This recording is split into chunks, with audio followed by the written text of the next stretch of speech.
Good evening or good afternoon. Welcome to the EDS Awareness Educational Series webinar. Before we introduce our speaker, we'd like to give a brief overview of our free programs for those attending for the first time. So we'll go over who we are, what are our programs, introduce our speakers, and then have an opportunity for Q&A.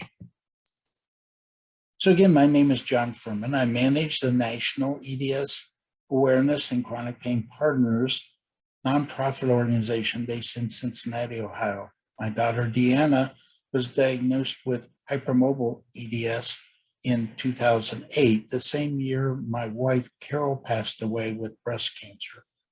I was a caregiver for my wife, who struggled with undiagnosed EDS for over 30 years. We introduced our programs in 2012 EDNF conference to help EDSers form independent local support groups and spread EDS awareness in their communities.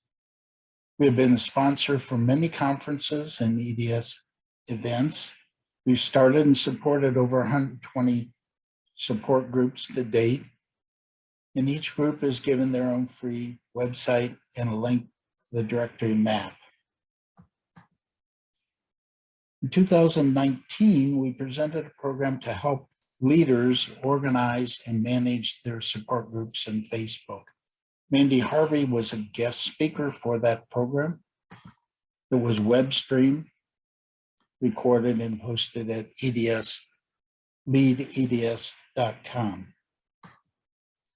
We received feedback from the conferences provide valuable information and social opportunities, but many cannot afford physically or financially to attend in person or virtual. So we decided to bring the speakers to you through the free EDS Awareness Educational Series.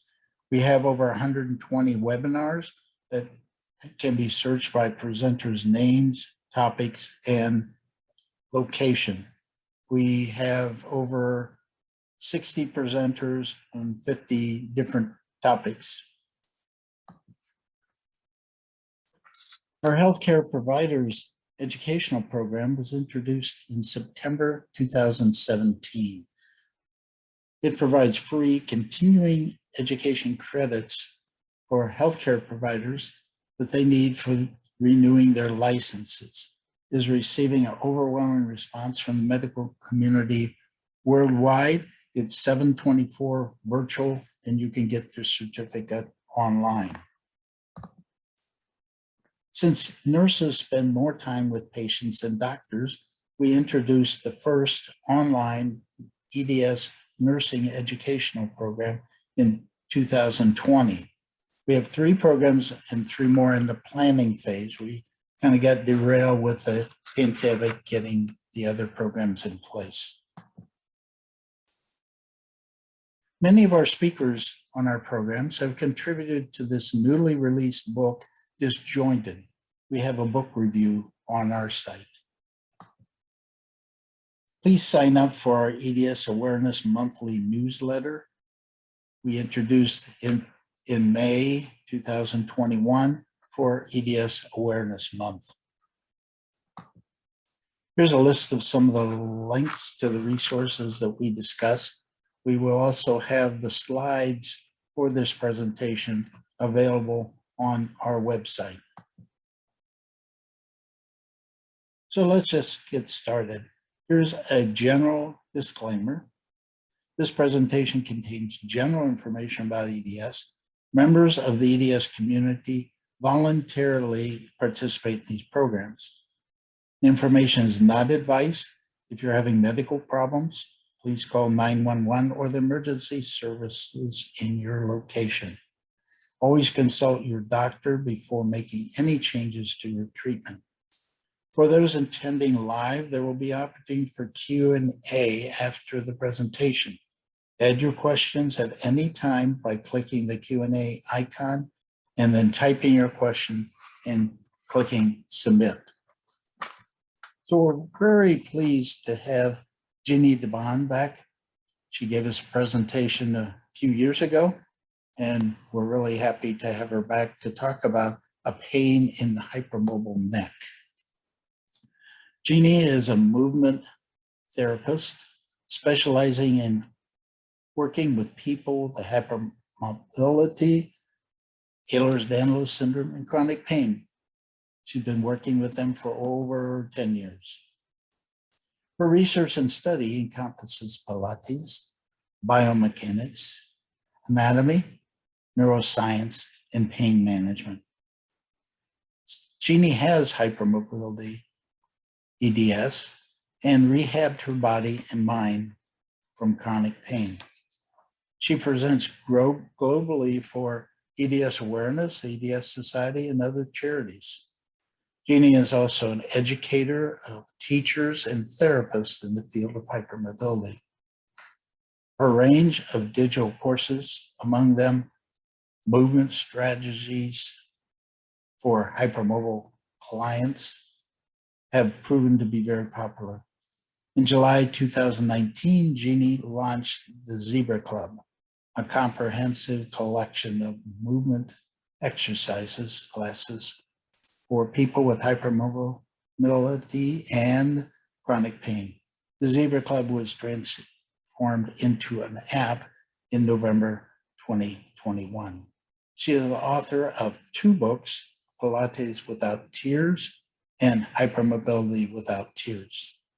She is undertaking research into her movement methods and hypermobility with UCL and Clarkston University in the United States.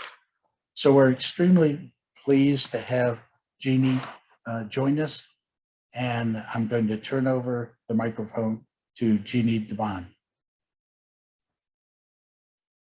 Being heard, so welcome everyone, and it's wonderful to be back. I think I was last here in 2018, so about 4 years ago. So it's wonderful to be back with EDS Awareness and all the community that's here.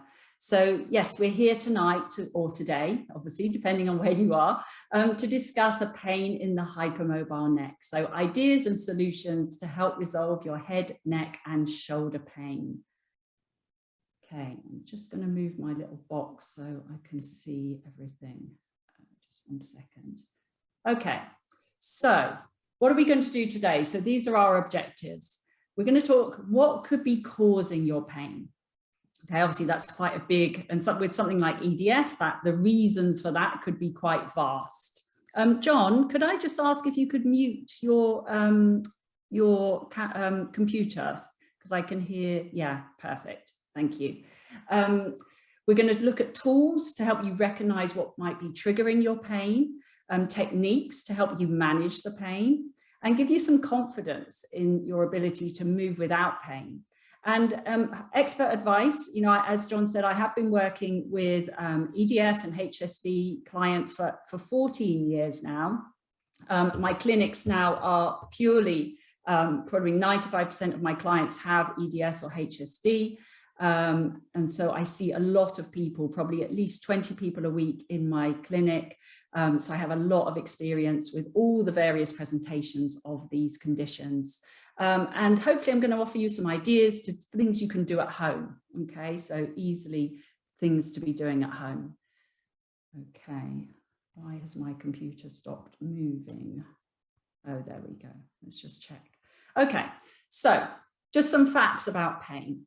Chronic pain is extremely common in hypermobility and EDS. So chronic pain and pain syndromes is the #1 reason people come to see me. So I see, as I said, at least 20 people a week with these conditions. And the #1 reason they come to see me is chronic pain. So I'm sure, you know, many of us listening will have had chronic pain or will be living with chronic pain because of our EDS. EDS Awareness actually in 2016 did a survey, and they reported that 70% of their respondees had chronic pain before the age of 20. So that's, you know, chronic pain starting at a very young age for a lot of us. I know my pain started when I was 12, you know, shoulder pain and lower back pain. So, you know, a lot of us have lived with pain for many, many years. There are obviously different types of pain. Your nociceptive pain, which is that pain you get when you walk into a door or you stub your toe. That's that, you know, instant reaction, very protective pain, tells us that we've injured ourselves. But we've got all sorts of other pains: neuropathic pain, inflammatory pain, visceral pain, dysfunctional pain, and we'll talk about that later. And also things like migraines, yeah, all coming under this pain umbrella. And I did a little survey a little while ago on my own social media channels, and neck and upper back pain were cited as the most looked for solution in our community. So it is a really big deal. And I guess that's why so many of you have shown up today, because it's, you know, when you have neck pain and shoulder pain and headaches, it's so debilitating because, you know, it really interferes with our everyday life. Many people obviously stop exercising due to fear of movement, fear of pain, instability, or being given inappropriate exercises. And that was a quote from Dr. Leslie Russick back in 2019. And again, I'm sure many of us can relate to that. And then the nervous system, the interactions from our nervous system. We can't, you know, underestimate how important the nervous system is, because that sensitization, you know, a lot of us become very, very sensitive, so that our tissues are very highly strung and they'll respond to the slightest of stimulants. And so part of what I do is sort of calming down that sensitization of the nervous system. Okay. But the good news is we do know that appropriate exercise is proven to help with pain. I mean, this is what I do. You know, I'm a movement therapist, so people come to see me, they're in pain, and I look at how they hold themselves, I look at how they move, and I identify their patterns that might be causing them pain. So, and once we correct those patterns, obviously the pain starts to get better, and in a lot of cases, the pain can start to go away. So we do know that exercise can help. So mobility, we want to be able to start to move pain-free. As I mentioned earlier, we want to start to calm the nervous system down, that desensitization of the nervous system. We need strength, obviously, to support the body and the mind. You know, we can't escape the fact that the mind is playing a huge impact on our body and vice versa. Confidence, you know, if you've been trying for many years to find a solution, a movement therapy, a program that works, you know, it can be really frustrating and disappointing when you try exercise and it doesn't work. So, you know, hopefully these ideas I give you will give you some confidence. And yeah, as I say, expert advice. I have HEDS, as John mentioned.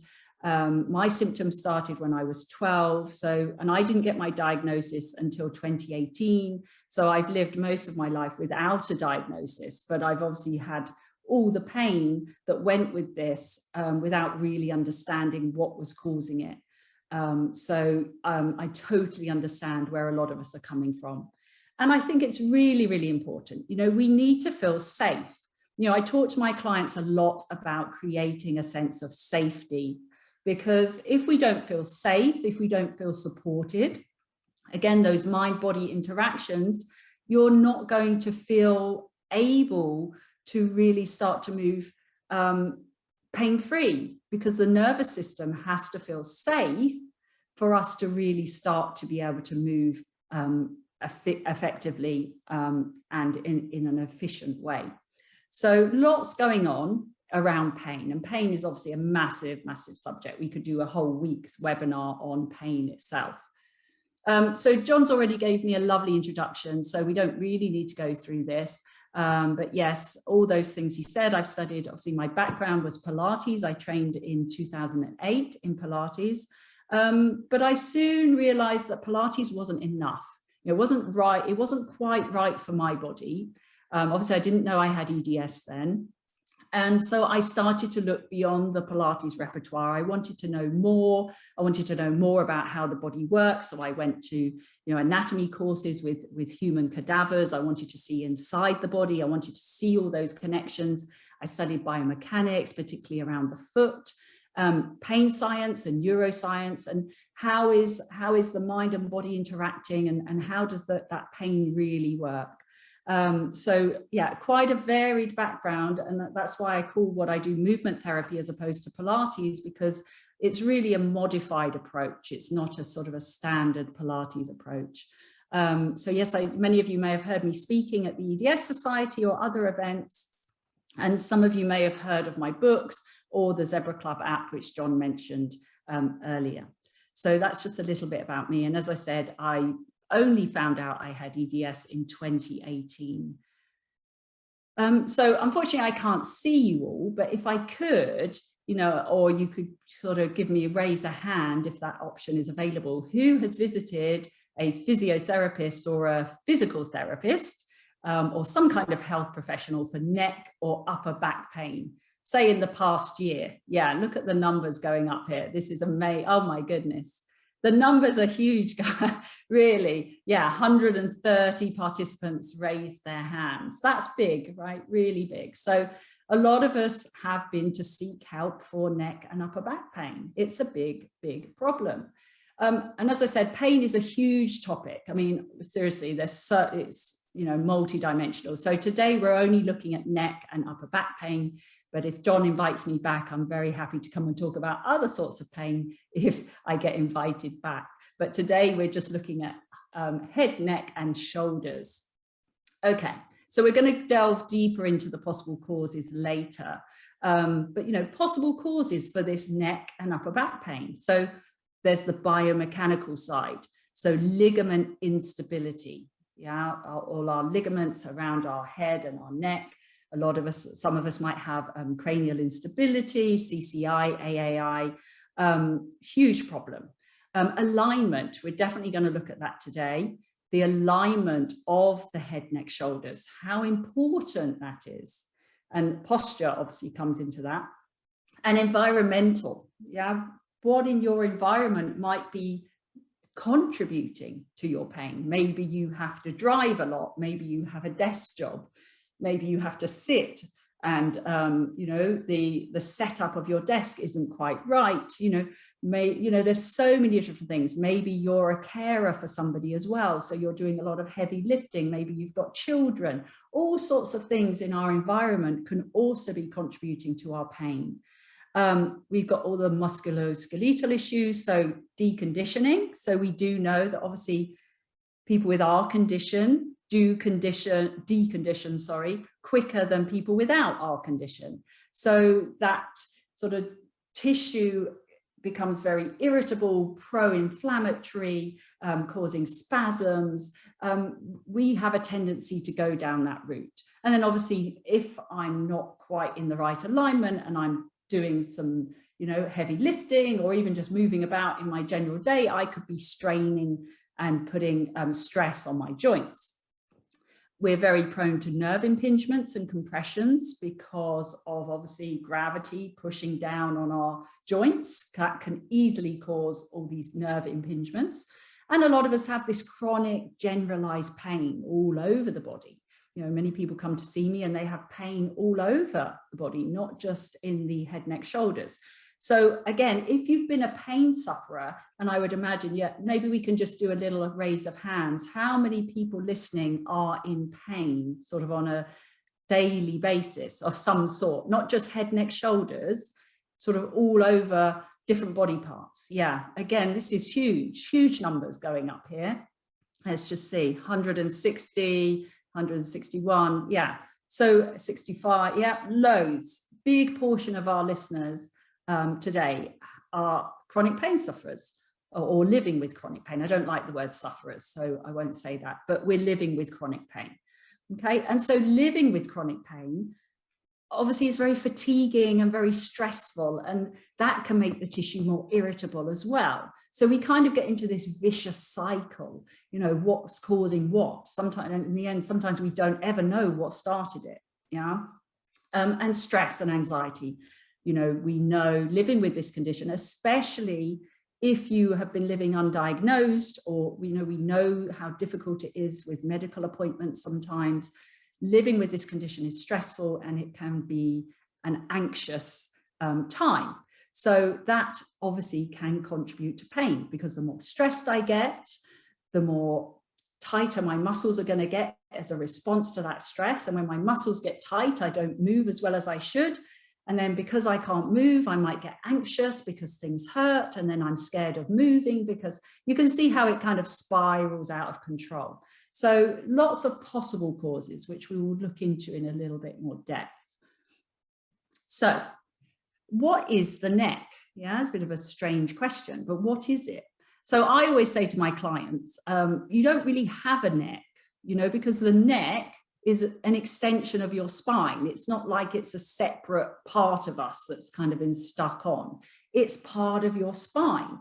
So when we're dealing with the neck, actually, we can't just look at that part. We have to look at the whole spine, or certainly I do. I don't just look at the neck, because there are implications for our whole spine. There are definitely, of course, implications for our head, our shoulders, and our arms.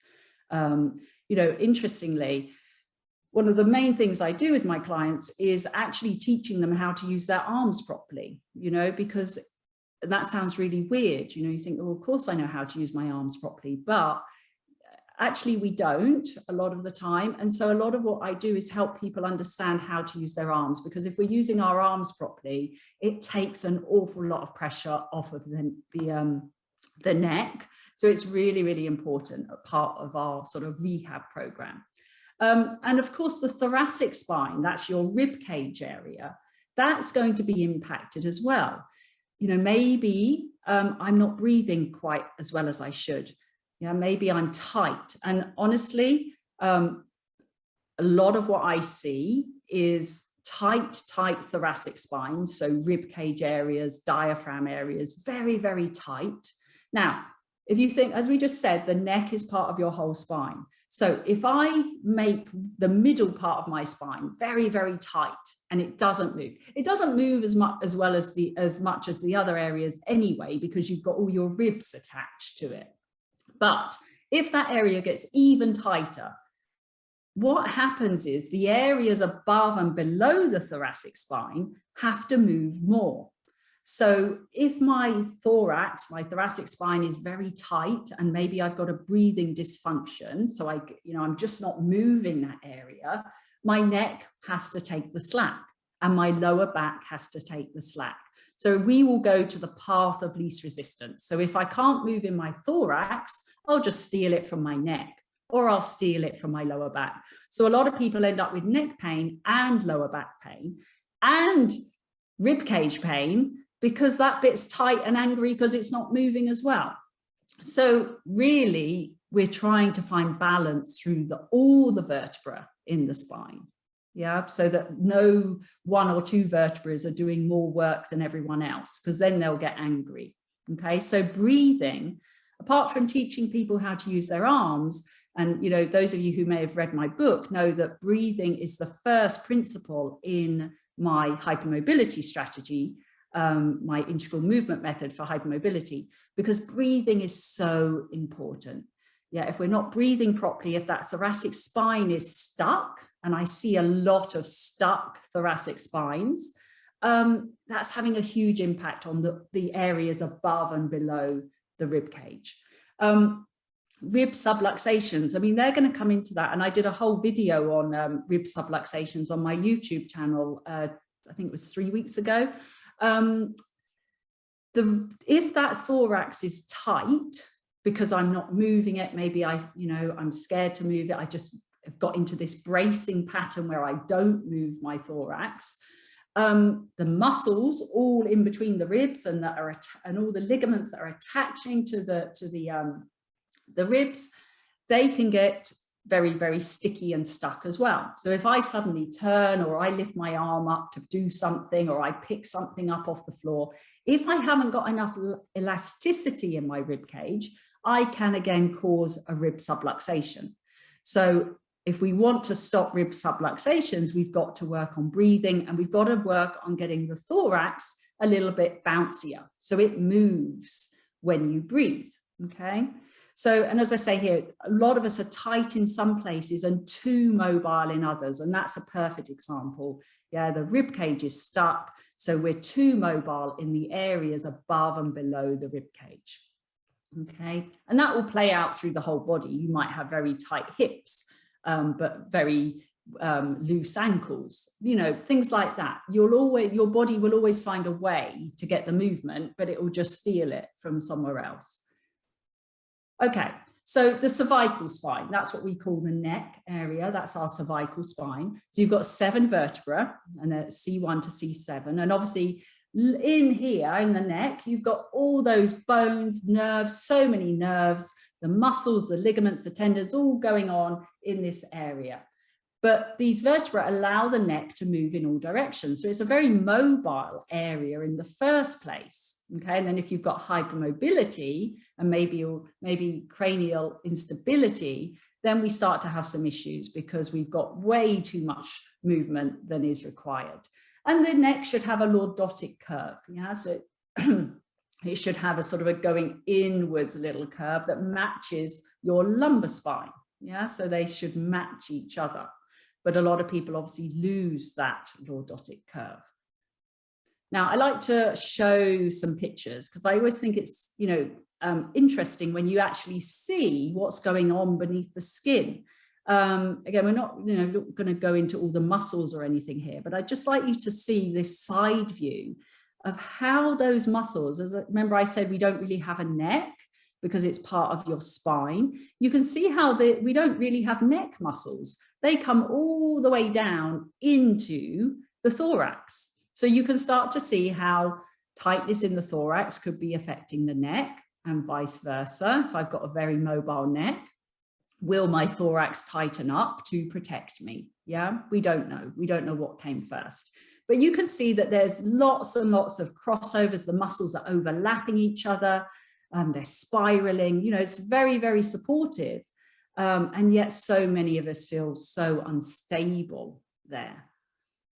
And this is just a view from the back, which I really like. I mean, so many of us have problems and pain in our trapezius. If you can see that on the left-hand side, that indication there for the trapezius muscle, you can see it's kind of it goes across your shoulders and it comes all the way up into the base of the skull. And this area can be so sore and tender for many of us. And again, you can see this lovely matrix of muscles overlapping each other. Yeah, lots of people raise their hands there for the trapezius pain. Yeah, very, very sensitive area. And actually, when you dissect it, you would expect that muscle to be it causes so many problems, right? You would expect it to be a really thick, chunky muscle, but it's so thin. And when I first saw it, I was like, how can this very, very thin muscle cause so many problems?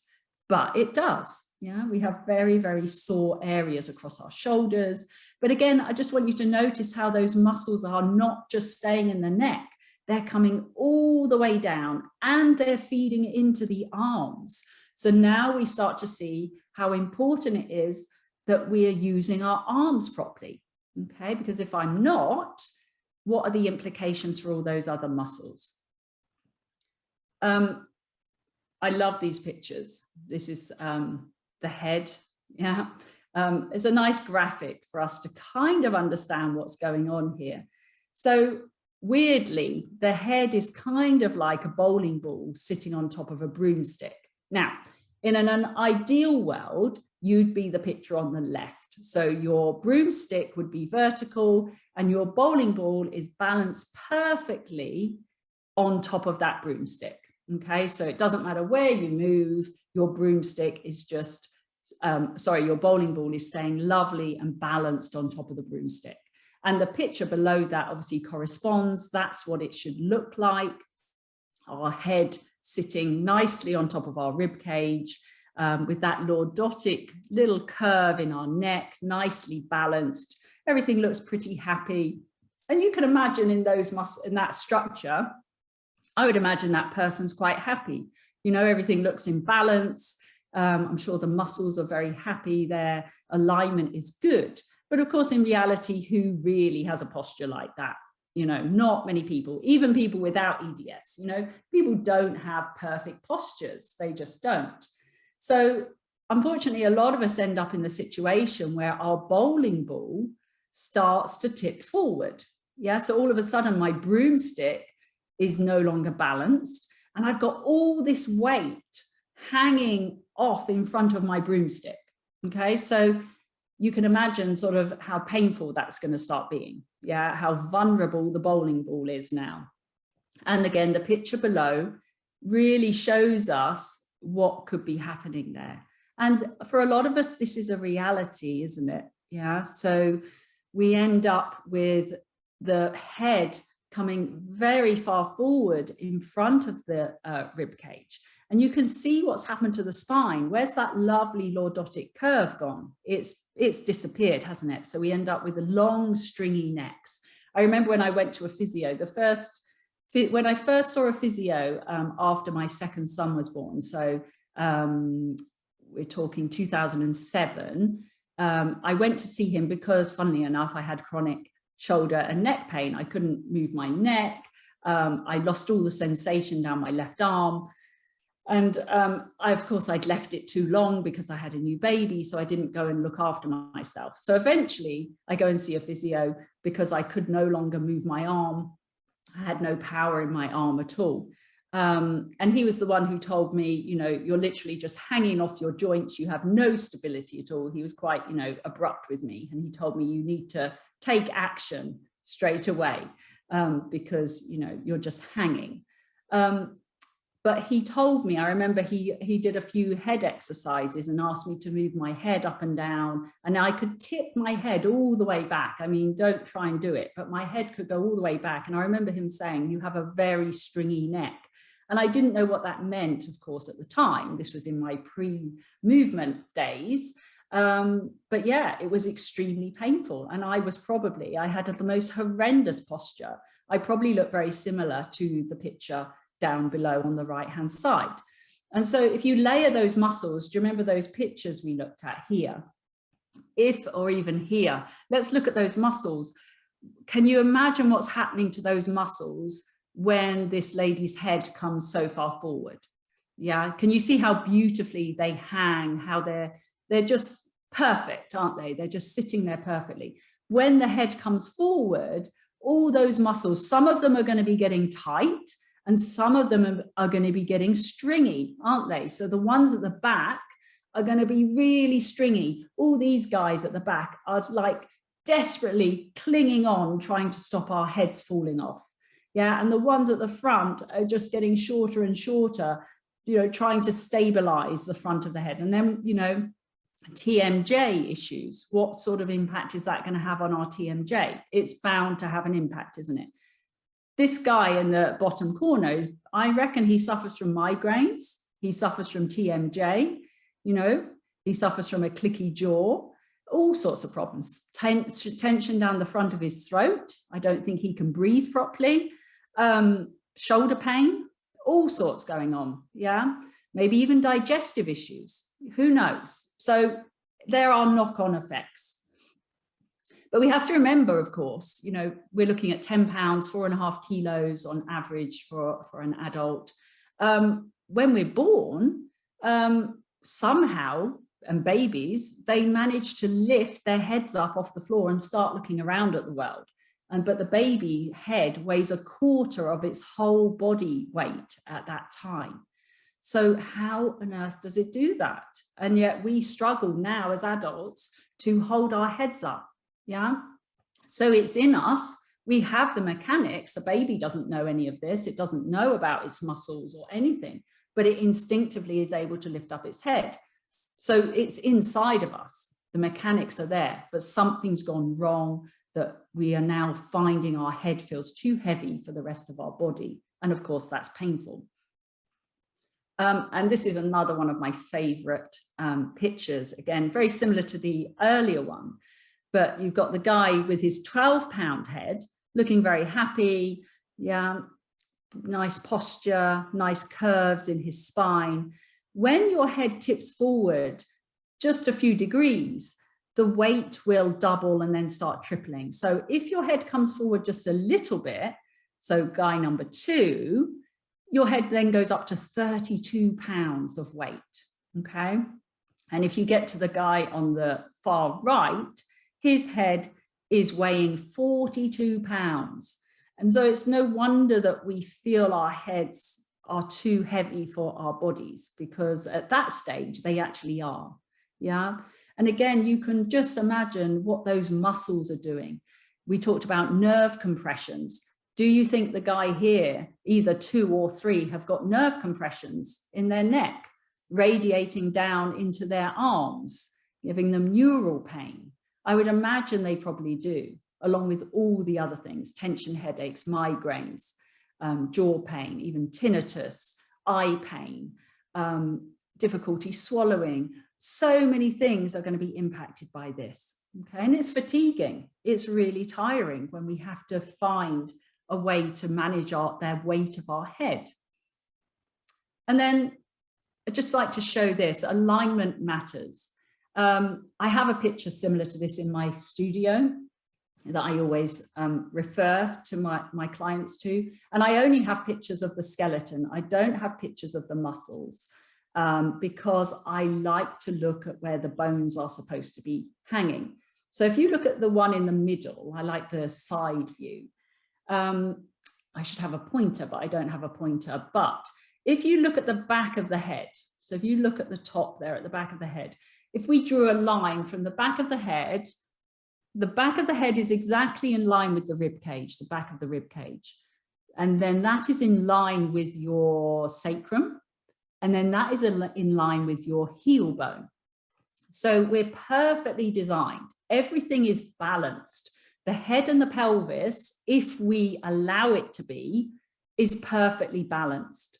They sit on top of each other, okay? And there's this fluidity, or ideally there's a fluidity through the spine from the pelvis to the head.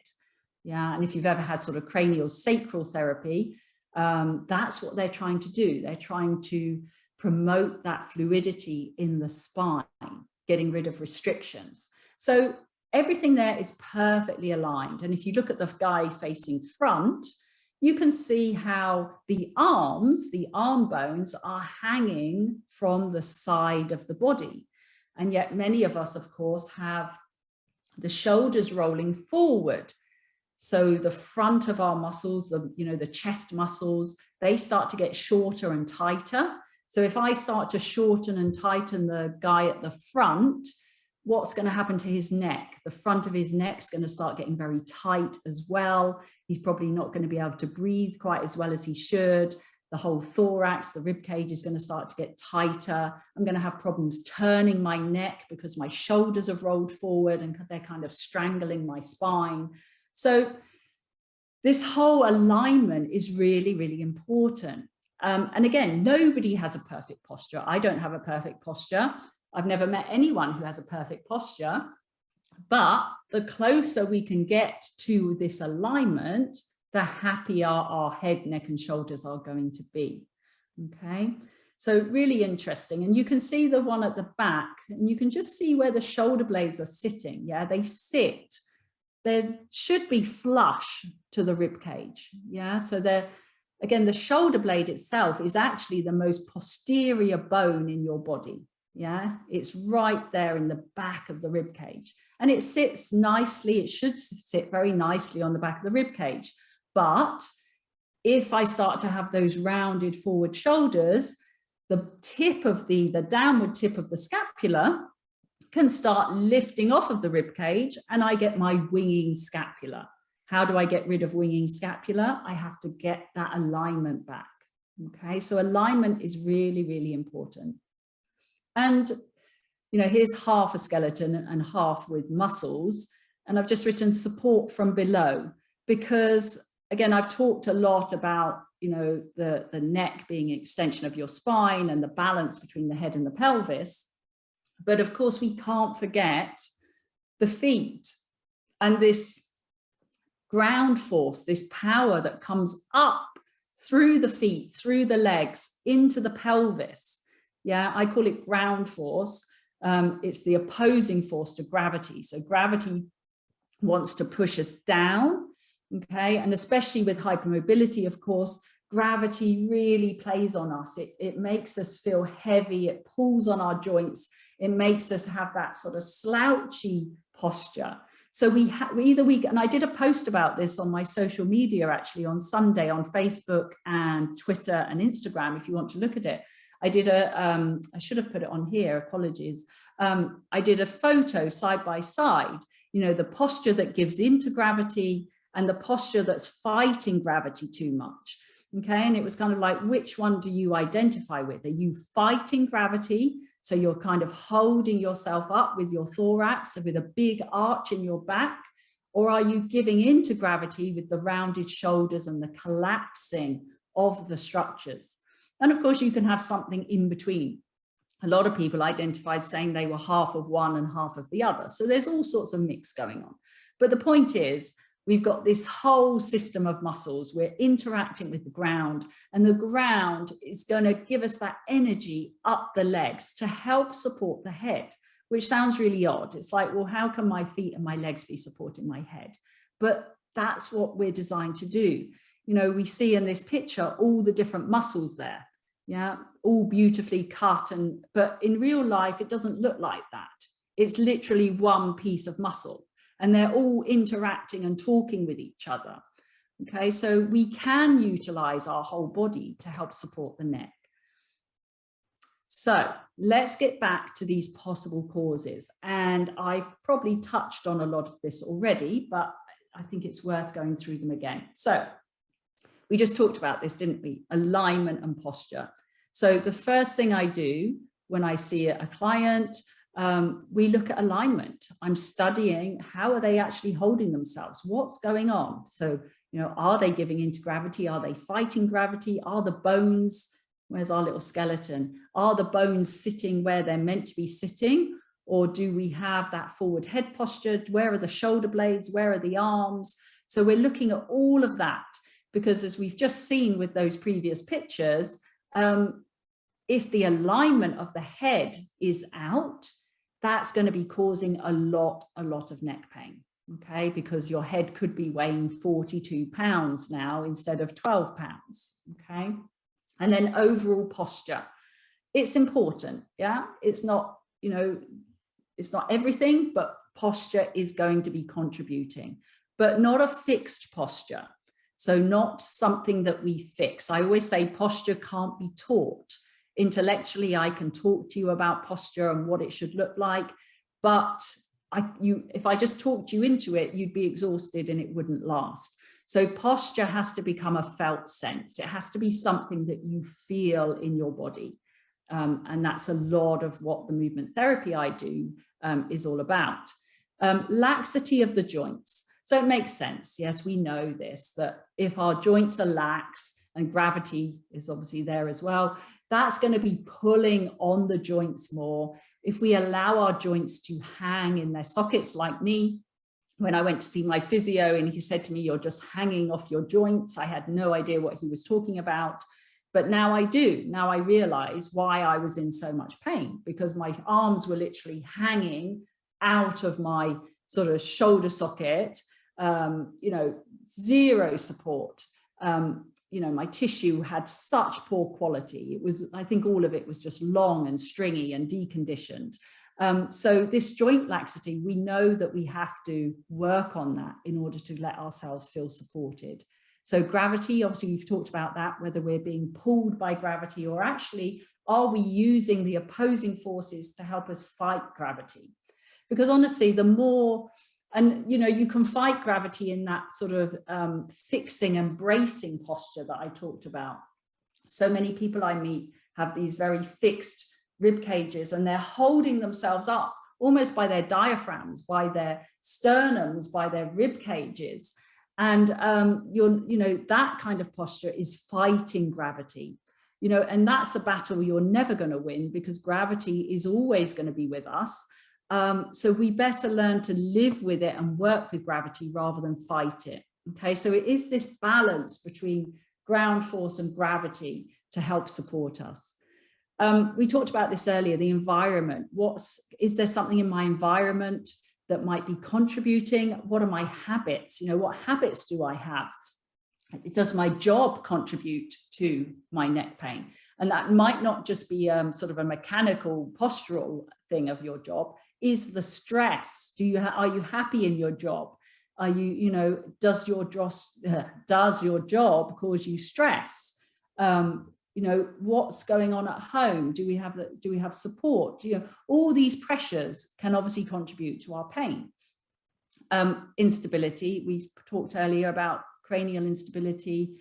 Many of us will have this. Some people have it very severe, some people have it mild. Just out of interest, just raise your hand if you do have some sort of CCI. Yeah, again, wow, lots of hands going up there. Yeah, so it's a huge deal, isn't it, for us? You know, I started to see a large number of people with cranial instability in my studio as well. I've got a slide coming up about that, but yeah, it needs special treatment. It needs, you know, a particular program for it. But yeah, huge deal. Immobility in other areas, which we touched on earlier. So if I can't move very well in my rib cage area or my pelvis, then maybe my neck is going to start doing more work than it should. Yeah. The connective tissue quality. Are we deconditioned? You know, how elastic is that tissue quality? You know, I talk about we need elasticity. We don't need to be stretching. So if you've got a stiff neck, stiff shoulders, it's not that we want to be stretching it and stretching it and stretching it, because we need elasticity. If I keep stretching and stretching and stretching it, is that going to give me the elastic quality that I need? So we want to move it. We want to do things with it, but not necessarily stretching it. Okay, I don't ever really stretch anyone's neck. And those of you who know me know I don't talk about static stretching anyway. I don't recommend static stretching. Balance of the muscle tone in the front and the back of the body. And we touched on this when we were looking at the guy with his head forward. So if I'm very, very tight in the front of my body, yeah, so the sort of chest muscles, the abdominal muscles, I mean, how, you know, a lot of us have a lot of gripping patterns going on in our abdomen. Does that sound familiar to anyone? This sort of bracing of the abdomen? Yeah, again, thank you guys for taking part. I really appreciate it. It gives me a nice, good feedback on the sorts of issues that we're dealing with here. Yeah, so a lot of us brace. So we've got a lot of tension in the front body. Now, if I'm holding a lot of tension, and the reason I know this is because, you know, for the first sort of 36, 37 years of my life, I lived this posture where I braced and guarded the front of my body. So I was very, very tight in the front body. And of course, everyone says, well, you need strong stomach muscles, don't you, to protect your back? No, you don't. Yeah, you know, our backs don't need protecting, and having extremely tight stomach muscles is not going to help. Okay, so what we need is a balance between the front and the back of the body. I'm not saying you don't need tummy muscles, of course you do, but they need to be working appropriately and in balance with the muscles in the back of the body. So yeah, a lot of us, you know, we have that whole front line. So very tight quadriceps, your quads, the muscles at the front of your thighs, very tight. A lot of people grip with their toes, believe it or not, because they try and use their toes as a stabilizer. So a lot of people have very, very, people are raising their hands for that one. Yeah, I used to as well. So I use my toes to stabilize the rest of my body. So how crazy is that? The 5 little toes, yeah, tiny little things, I would grip them and use those to hold myself up. That's how dysfunctional our patterns can be. I had zero concept of the back of my body. Now, the back of the body, so think of it this way, the front of the body is like your sprinters. They're the guys, fast twitch fibers, they can sprint, they can run the 100 meters. The back of your body are your marathon runners. They're your postural muscles. They're designed to hold you up all day. They can do, you know, standing, sitting. They have no problem with that. But the problem that a lot of the people I see and speak to is that most of us don't have a lot of awareness of the back of the body, and the back of the body tends to be weaker than the front of the body. So remember the head posture and everything coming forward and the long stringy muscles in the back. So weak hamstrings, yeah, weak glutes. Hands up who's got weak glutes. Yeah, there we go. Yeah, oh yes, big number there. Yeah, very, very common, absolutely. So the glutes are a big powerhouse of muscles, aren't they? Imagine if we don't have our glutes firing up, the pelvis is not going to feel fully supported either, is it? So upper back muscles, for most of us, very, very weak or stringy, yeah, because they've been allowed to hang into gravity and become stringy. So upper back connections, upper back toning of muscles, extremely important for our neck pain. It's really, really common. Again, that comes into how do I use my arms? You know, I tell my clients, your arms are actually coming out of your back. They're part of the back line. Yeah, so they hang from the side of the body and they feed down in towards the pelvis. And when we understand that and the mechanics of the arms, you take all that pressure off your neck. Just out of curiosity, when you, and again, I know it's hard to do because I can't see you, and yeah, but we'll just have a go anyway.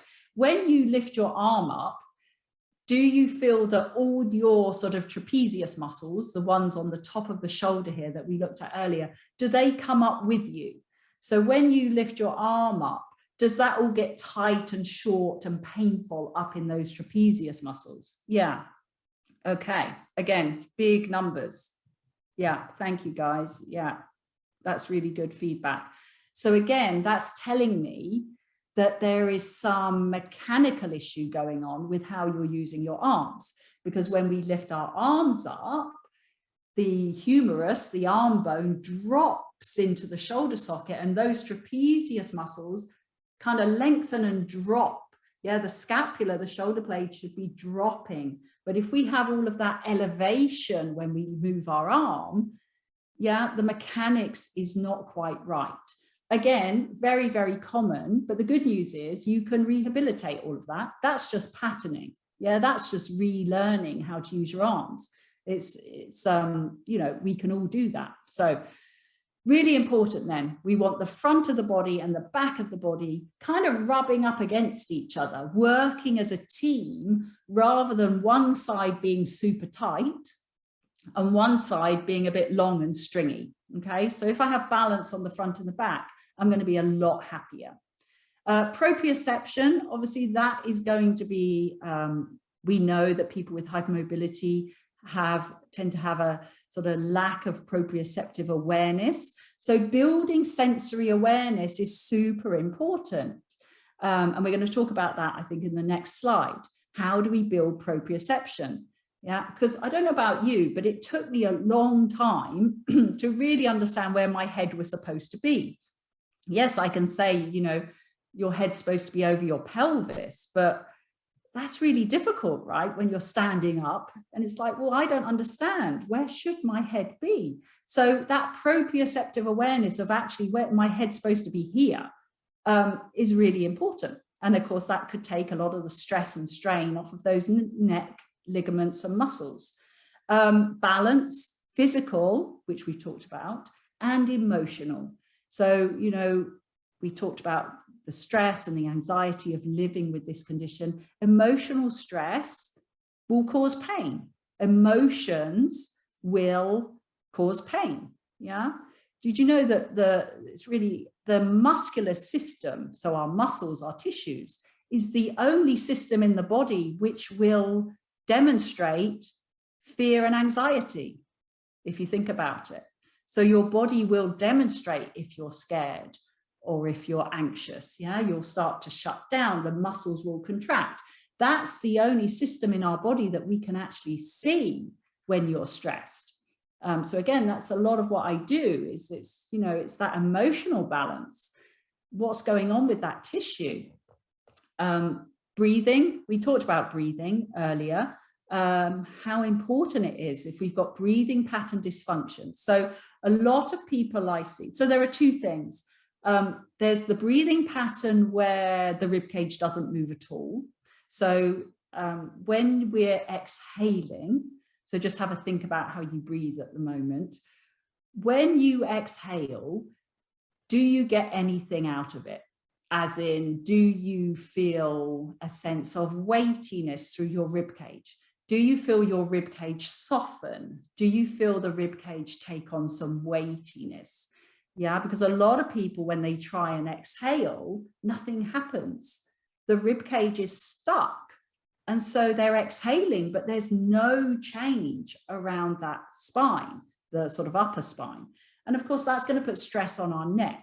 So we do want mobility in that thorax. It's really, really crucial. And if we're not breathing properly and we're not allowing that to happen, then obviously that's going to be contributing to our pain. So you've got that breathing pattern where the thorax doesn't move, but you've got the other breathing pattern where I guess we call it accessory breathing or shallow breathing, where you breathe high up in your chest. So hands up, who's got a bit of sort of shallow accessory breathing going on? Yeah, lots. Yeah, lots. Oh, wow, lots of people. Yeah, 90. Wow. Yeah. So again, that's very common. You know, very common when you've been in pain, because maybe I don't want to take a deep breath because when I breathe in, maybe my ribs will sublux or it hurts my back. So I'm going to learn to breathe shallowly. So I do. Yeah, very shallow breathing. But of course, what's happening, it's called accessory breathing. You also breathe like that when you're stressed or anxious. And as we've said, living with this condition can be stressful and anxiety creating. But it's called accessory breathing because we start to use accessory muscles. So we start to overuse the muscles in our neck to do the breathing. So, you know, the neck muscles are part of breathing, but they're not the major part of breathing. Yes. So the diaphragm is the major breathing muscle, but a lot of us overuse these ones up in our neck and they get very tight and very sore. Those ones that run down the side of your neck, if you sort of rub your hand down the side of your neck, it can be quite sore. And that's a good indication that you're overusing them. So breathing, massive deal for our pain. And of course, relaxation. How do we learn to relax all of that? How do I relearn how to breathe? How do I relearn how to relax those muscles? The first step, of course, is becoming aware that you're even doing it, because that's part of the problem, right? If we're not sure or we're not even conscious of having these habits of guarding, bracing, not breathing properly, holding muscular tension in my body, if I'm not even aware of it, how will I ever change it? So just getting to know what you do is a huge deal. So, and that's what you're doing tonight or today. So that's great. Okay. So solution options. What have we got? Braces, neck braces, physical aids. People often say to me, oh, should I be using a brace because is it going to make me weaker? Is it bad for me? Well, first of all, people with CCI and AII, they need their braces. Okay, a lot of people need their braces. Gives them a lot of release, a lot of pain relief, a lot of support. Some people use a soft collar, you know, and it's not, I'm not going to say no because we need them. You know, if you were using it 24/7 and never took it off, so you never sort of did any exercise or unaided work, then yes, it would be like wearing orthotics all the time. Your muscles would get used to it and they wouldn't work anymore how they should. But absolutely, you know, braces are really, really important for some people. Painkillers, obviously, an option. Acupuncture, which I think is spelt wrong. Yes, apologies. I think I've spelled that wrong. So anyway, acupuncture can be really helpful for pain relief, and diet. Obviously, migraines, mast cell reactions, they can be causing pain and migraines. Taping, some people find taping very, especially for the proprioceptive awareness, taping maybe of those back, feeling that those neck muscles come down into the upper back can be quite useful. But again, it's not something I do forever because I want my muscles to start working on their own. Things like Alexander technique, very nice, awareness training.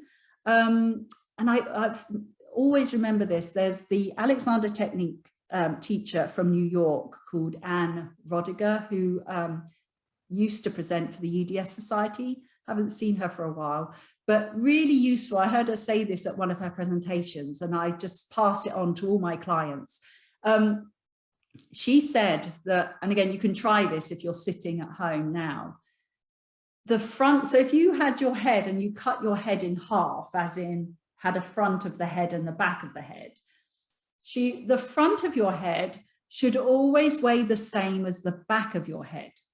And I always use this now as a check. So let's just see if we're sitting and you have that forward head posture that the guy in the photos had earlier. So that would mean the back of your head tips back a little bit and your chin pokes forward a little bit. So don't hurt yourself, but you can kind of try it at home. I'm just trying it out. Now, if we adopt that posture, the back of the head is heavier than the front of the head, isn't it? Because the back of the head's gone down and the chin has poked out. So can I address that by making the back of the head weigh the same as the front of the head? And that's just a very slight adjustment. Or you could have the other posture where your head falls forward. And so now the front of your head is too heavy for the back of your head. So, think of the bowling ball. We're really trying to balance this head on top of a broomstick. So have that in your mind. I find that really useful. Sometimes I catch myself sort of collapsing in the back of my neck and I'm like, oh, hold on a minute. I've got to have the back the same as the front. And again, that comes back to what we said earlier, doesn't it? Balance between the front and the back of the body. The head is no different. Meditation and mindfulness. Meditation is proven to help with pain because even taking the time, it doesn't have to be anything fancy. People are put off by meditation. They think it's a bit, weird. But just sitting and a lot of you, I bet a lot of you do body scans, don't you? And you recognize when you're holding tension in your body. That's a form of mindfulness. Just being present, excuse me, and paying attention to your body and where the muscular tension is can really help. We talked about breathing patterns. We talked about the nervous system and how we need to desensitize it.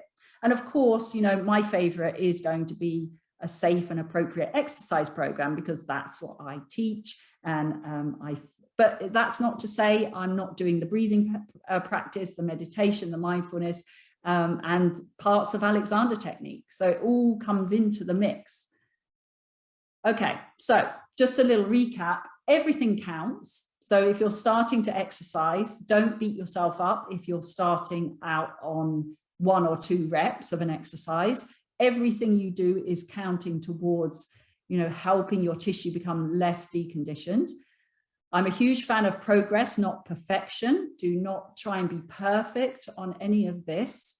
It's about moving and enjoying movement, definitely not being perfect, because I think too many of us are perfectionists. And the problem with being a perfectionist is we put too much pressure on ourselves and we make life very hard on ourselves and it's exhausting. So, and again, that exhaustion will show up in your tissue. So no perfectionism, not performing an exercise. Again, I like to teach people to enjoy movement. I don't really mind what it looks like as long as it doesn't hurt and we're doing generally the right sort of thing. It doesn't matter. Moving with awareness, really important. And we've talked about that this evening or today, why it's so important. And we talked about this physical and emotional balance. So taking a small step towards exercising is a huge emotional step. Yeah, you're starting to feel good. You're starting to feel in control of your body again. Self-belief, self-awareness, very important. And that confidence that we talked about earlier. Can I start to have confidence that I can actually start to do some little things that will help me?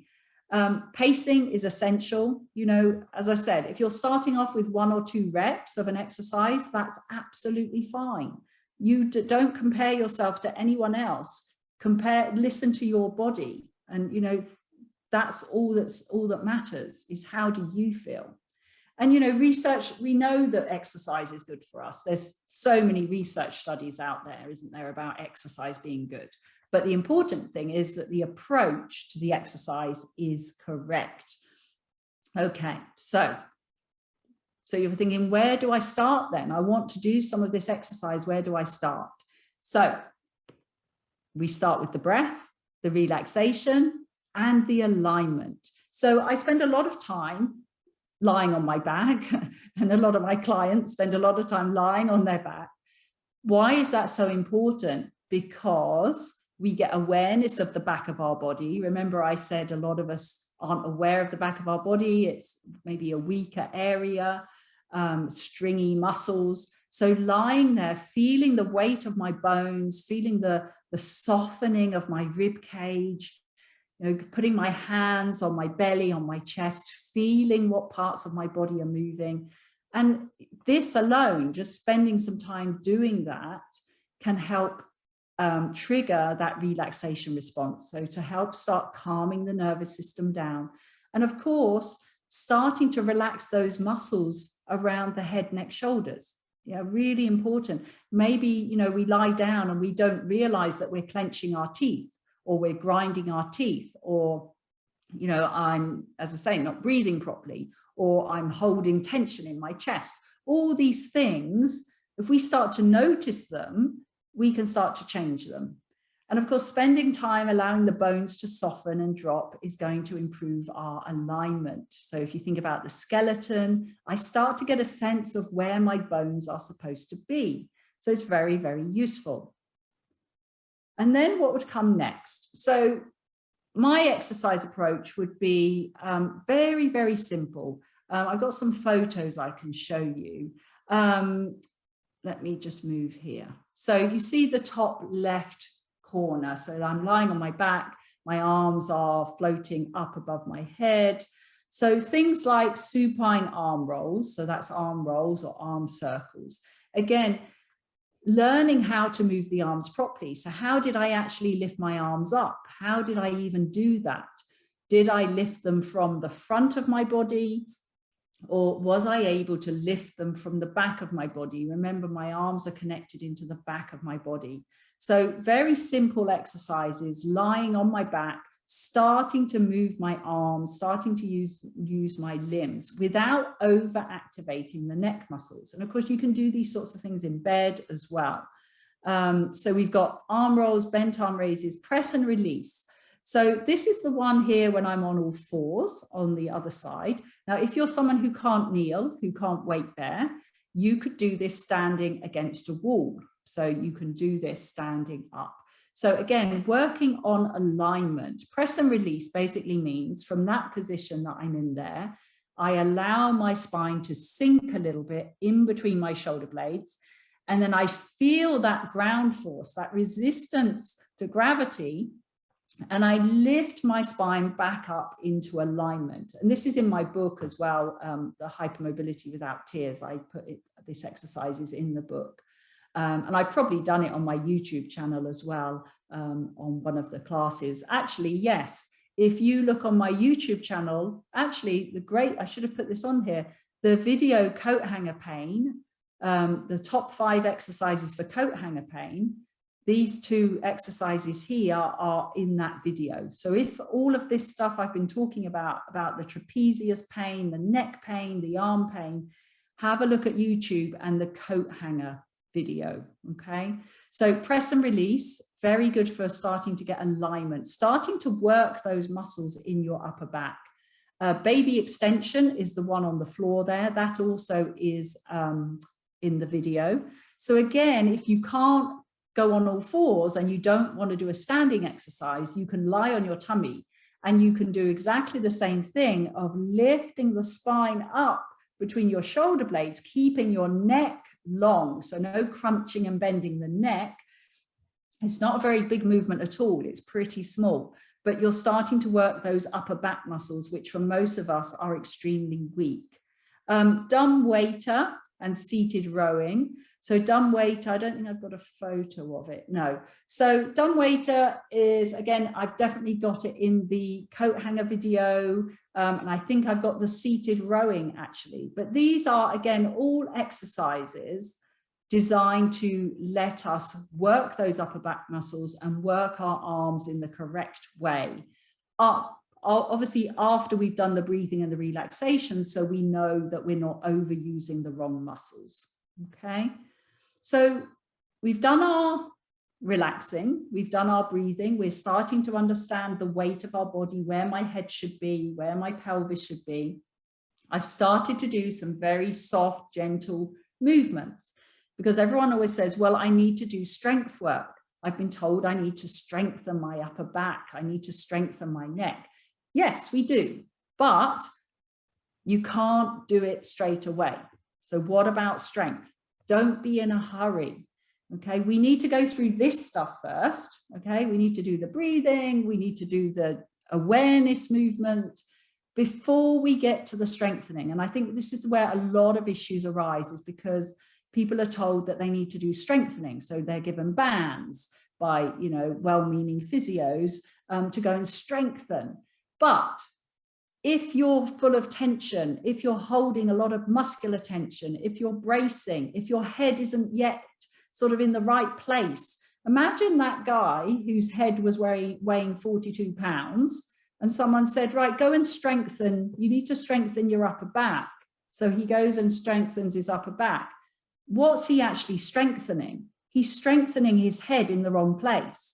Strengthening exercises will not bring your head back into the right place.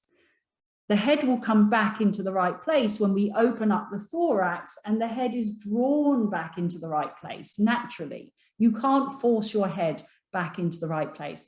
You notice I haven't got any of those sort of pushing the head back exercises or chin tucking exercises, because we can't look at the neck. It's a huge mistake just to focus on the neck when you're dealing with neck pain, because we don't have a neck, we have a spine. So I've got to open up my whole thorax, I've got to open up my spine so the head is naturally drawn back and understands where it's supposed to be. So we do strength work, of course. We use bands. So here's me doing a seated rowing exercise. So I've got the band around my feet. I know by this stage, I already know that my arms come out of my back. So I know that I'm going to be drawing that band backwards by activating the muscles in my back. My shoulders are not going to roll forward. I'm not going to let my head poke forward as I do it. So I need this awareness before I can start playing around with bands and hand weights. Yeah, I've got a magic circle here on the left, which, if you don't know what the magic circle is, it's quite a strong sort of circular piece of equipment.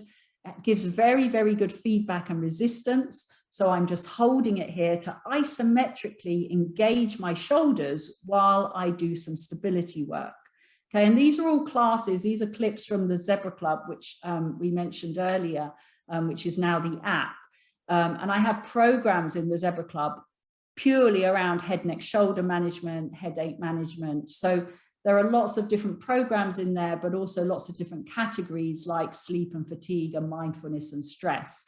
So, and interestingly, our members, you know, where this is what I would do anyway with a client, it's what I've always done, this order. But our members of the Zebra Club, and obviously they've been working through the classes, we've actually found that this order, they've confirmed that this order absolutely is the way to go. So not rushing into doing, because obviously we have classes in the Zebra Club for strength, but not rushing into doing the strength classes. We had to build the tissue tolerance first before we could do the strength classes. Okay, so we do need to do it. You just need to do it at the right time. And just a quick, I'm not going to talk a lot about CCI and AAI because I tend to see people one-to-one who have CCI, AAI or Chiari. and tethered cord. Because everyone is different, of course, everyone has it in different degrees. So this is just one example, because I just wanted to say that, you know, if you are experiencing this, and I know some people need surgery, and I understand all the different scopes of it. This lady was due to have surgery. She was told she needed surgery. She didn't want surgery. So we started working one-to-one together, and she literally couldn't walk 30 yards. She hadn't been out of her house for years. But now she's, you know, climbing hills. She went on her first holiday last summer. She climbed a range of mountains in Wales, I think it was. She's been on her second climbing holiday, and she started running. So, you know, these conditions, yes, they're scary. They do need special care. They, you know, as I say, I only do one-to-ones with people, but you can do things with it. Yeah, you can improve the situation. But again, with this lady, I didn't look at her neck. It's not like, okay, you've got CCI, so I need to study, I need to, you know, strengthen your neck. Absolutely not. That's a huge mistake. I did not start with her neck. We looked at all the things that we talked about today, from the feet up. Okay, so, you know, if you have any questions about that, feel free to email me. But, you know, I'm, as I say, it is sort of a one-to-one kind of thing that I deal with these clients. But again, things can improve. I work with people who have had the surgery. I work with people who don't want the surgery. And everyone is slightly different, of course. Everyone has it to different degrees. I think that was my last slide. Yes, that's my last slide. Gosh, and I've talked so much and you've all stayed for so long. So thank you very much for staying and participating with all my questions. So we do have time for some questions, and I know I can see the chat box has filled up, so I'm just going to have a look. If I don't know the answer, and honestly, I probably won't know all the answers, I will answer to the best of my ability. If I don't know the answer, I will try and find out for you. So I've got it here. How do I manage neck instability? So I think we've covered that. Hopefully that has the presentation and all the different options there. So really the strategy is, you know, again, as John said at the beginning, it's not medical advice. This is just my experience and my sort of experience of working with clients. Start with the relaxation, then start to do the somatic gentle movements before going on to any kind of strength work. Okay. So I've had tinnitus and a pressure headache for around 6 weeks. I've tried the usual stretching exercises. Can you help, please? So yes, again, relaxation, tinnitus, yeah, can be related to neck instability, of course. So try doing some of the exercises, maybe working on, you know, that supine relaxation that we talked about in the presentation. Yeah, stretching exercises probably aren't going to do it for you. We need to sort of get underneath that. How can a layman tell whether they have a hypermobile neck or whether they have a CFS leak or Chiari? What is the the difference between the two conditions?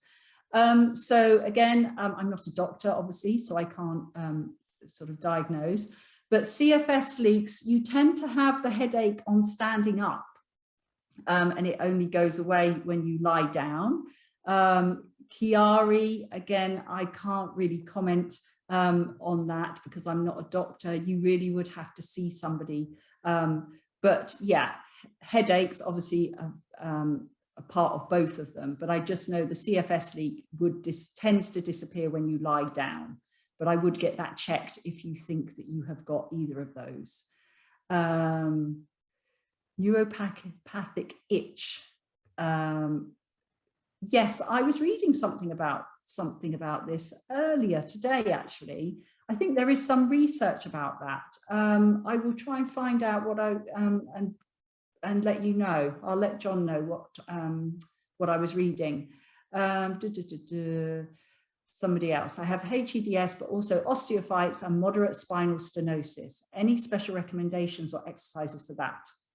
Well, obviously, so osteophytes will build because of pressures going through the bones. Yes, stenosis is a narrowing of the sort of the spinal area. So we don't want to be doing, most people with stenosis don't want to be doing extension, I think is probably, so yes. We want to be getting length in the spine. Yes, we don't want to be compressing that area. So lots of the stability work, lots of the lengthening work. But yes, working on your head alignment and that balance between the front and the back of the head is going to be really, really important. Cranial instability, we talked about at the end. What about POTS and lack of blood flow? Yes, that's a really good point.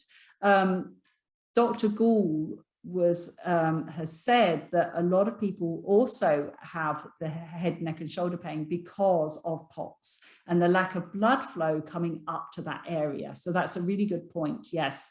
And we should add that to our list of possible causes. So if you do have POTS, we want to be doing exercises to help promote the flow of blood. So simple things like calf pumps, heel raises, ankle circles, and you can do these sitting if you don't want to stand.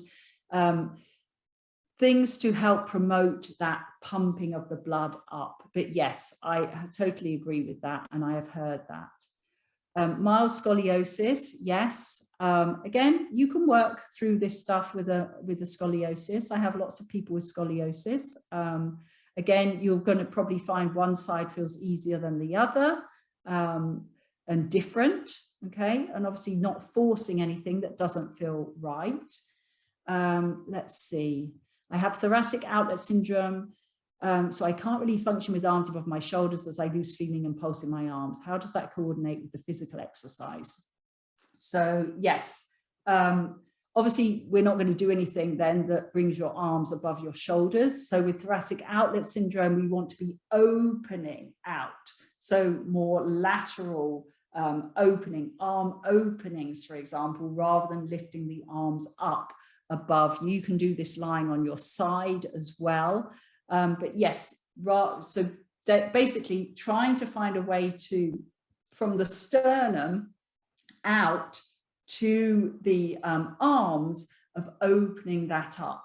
Okay, and again, breathing is going to really, really help that. And the softening of that thorax is going to help that. Any thought on working a job where you're looking down constantly? Oh, you're a pharmacist. Okay. Hoping to go back to work, but concerned about neck pain when you stand for 9 hours a day. Wow, yes. And looking down. Yes. So that's tough. I totally understand that. And of course, lots of us have jobs where we're maybe looking down or staring at a computer screen. So what we have to do is we have to do compensatory actions for the things that you're doing for most of the time. So if you're working for 9 hours looking down at a counter, or you're sitting at a computer for 9 hours a day, we need to build things into our day where we're doing the exact opposite. So if I spend 9 hours looking down, I need to find that balance between the front and the back of my head. I maybe need to do some neck rotations. I maybe need to do some side flexions. I need to do some spinal rotations. Yeah, you need to do the exact opposite of what you do for most of your day, so that you don't create these habits and patterns and tight, tense muscles, okay? So try, if you are working, try and break up your day with movements that are going to do the opposite of what you're doing as part of your job. Breathing properly. Yeah, so in my book, there's a whole chapter on breathing. But yes, breathing is, diaphragmatic breathing is the best way of breathing, but we want that softening of the rib cage. We want that sense of heaviness as we soften the bones and the tissues as we exhale.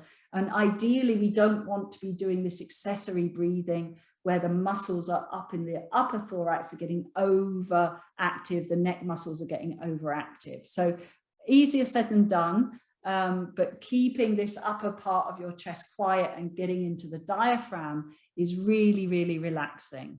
But yes, it takes practice, absolutely. Oh, sorry, that's just somebody about the chat. Do you recommend neck nerve blocks? Don't know enough about them, I'm sorry, so I wouldn't like to comment. Have you ever encountered neck or upper body tension tightness that manifests as difficulty swallowing? Yes, absolutely. I have been working with a PT and this seems to be at least partly implicated in upper GI. Yeah, definitely. Because if you think of the pictures that we saw, all that tissue compressing that area. And if your head is, again, if you've got that sort of maybe a slightly misaligned head posture as well, all of that absolutely can impact the swallowing and the reflux, totally. Yes, so working again on the breathing and relaxation could help, just creating a bit more space for you in that area. Do you think chiropractic adjustments can be helpful or should that be avoided? Again, I mean, I do know some people who go, there are different types of chiropractors, aren't there? I know that generally chiropractic is not recommended for us, especially around the neck where they're going to be clicking and pulling on the neck. But again, there are different sorts of chiropractors out there. But I do know a lot of people don't recommend going to chiropractors just because of the clicking of the joints. How does someone find a physical therapist? Where you live? Have you looked at the EDS Society medical directory? They have lists of people all over the world. That might be a good place to start. How can I know if my daughter has neck instability? She has so many symptoms. Does a neck brace help? So yes, you'd need an MRI really to have it confirmed, and ideally an upright MRI, which I know is pretty hard to come by, or an assessment from somebody who really understands, what degrees of motion we should have. So yes, the best thing is to try and get her seen. And we talked about neck braces. Yes, they can definitely help. Some people, absolutely need them to give them some release and relief. So yes, I hope you can find someone who could look at that for you. Soft collar during the day. Yes. What do you think of wearing a soft collar day to day and a rigid collar when at home? Yeah, lots of people mix them up. Lots of people do. Lots of people wear the rigid collar when they're going in a car or traveling at all, just because it does help with that stability. Yeah, muscle relaxants helps, but do they make things worse? Well, yeah, that's a tricky one, isn't it? Some people find that it makes them more unstable when they take the muscle relaxants. They feel like they're all over the place. So yes, I do think, again, I'm not a doctor, but yes, I have heard clients who, find them that they make things worse in terms of stability. Is it common to have an increased pain after spinal fusion? L4, L5. Again, obviously, I don't know your history. I don't know exactly what's happened. But the thing with the spinal fusion is that obviously that you're going to have more movement above and below where the fusion was. So you might be experiencing pain from overworking above and below that area. But again, obviously, without knowing you, I can't really comment on what's going on. So hypermobile thumbs, can you give suggestions on strengthening upper back without weight bearing on the hands and wrists? Yes, so strengthening, yeah, absolutely. So you can do all the things like in the photos that I was showing with the bands. I know the bands, you can even get bands that have got handles so you don't have to hold it with your thumb. The balls, the magic circle. So there's lots of options when you can't actually weight bear on your hands and wrists. And there's the option, obviously, of even things like with a softball, rolling the ball up and down the wall. So you're not even putting pressure on your hand, that as long as you're thinking about drawing the ball down with your upper back muscles. That video's on YouTube as well. If you want to see me doing that one, that's a good one if you can't weight bear. Can we build strength if our joints are sublux or if our nerves are compressed? Yes. Well, you need, obviously, that's why the alignment's so important. Yes. So if we get the bones in the right place, and we start to do that relaxing, and we start to open up the structure to reduce the compression. Absolutely. I mean, I have people come to see me who are in all different degrees of mobility, pain, compromised in different ways. And there's always something you can do, always. And as I said, if it means that we're starting really low, that's fine. That's fine. Autonomic dysfunction, sorry, how can you integrate without stressing the heart rate and making things worse? Absolutely. Yeah. So obviously a lot of us do have that autonomic dysfunction. And I also work with a lot of people who have ME as well. And they actually find the way of working doesn't stress the heart rate because we're doing things in such a gentle way. I've got, a couple of clients I see one-to-one, and I've got some people in the Zebra Club, and they really find this way of working beneficial. I mean, my way of teaching is very different to most people. I don't teach exercise as such. I teach feelings associated with exercise. And so it's a very somatic experience. It's not about doing a Pilates exercise, and they find it really, really beneficial. So I wouldn't rule it out. Will there be a break? No, no, sorry, we just got to that question. Do I do online consultations? Yes, I work on Zoom, absolutely. So I have clients all over the world, which is wonderful. So Zoom works just as well. What recommendations do you have for those who keep tension in our pelvic floor? Yeah, now that's a huge one, isn't it? A lot of us have hypertonic pelvic floors, absolutely. Again, I also used to have a hypertonic pelvic floor, and the thing that helped me with that is the breathing, because the pelvic floor has to work with the diaphragm. You've got two diaphragms. The pelvic floor is a diaphragm, and the diaphragm is a diaphragm, and they're supposed to work together. So if that relationship is not working, then it can help exacerbate the pelvic floor tension.